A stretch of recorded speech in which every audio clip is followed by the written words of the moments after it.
ঘৰ ঘৰ কি? ঘৰ কাৰ? ঘৰ আমাৰ প্ৰাসাদ নে কুটীৰ? ঘৰ এজাক মৌমাখিৰ সপোনৰ মৌচাক, শান্ত এজুৰি কপোৰ স্বপ্ন নীৰ। নৈৰ পাৰৰ এটি বালিচন্দাৰ বুকুত ৰ'দে সজা চিকমিক পোহৰৰ ঘৰ। আমিও ঘৰ সাজি যাওঁ সপোনৰ ঘৰ, ঘৰেই যে ভাঙি নিয়ে আমাৰ সপোন।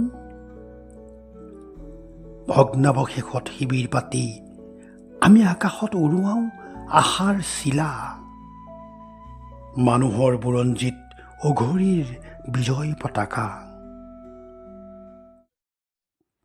আশাময়ী, অঘৰীৰ বুকুতো যে থাকে বহুত ঘৰ, প্ৰেমৰ ঘৰ, শান্তিৰ ঘৰ, ক্ষমাৰ ঘৰ, কৰুণাৰ ঘৰ।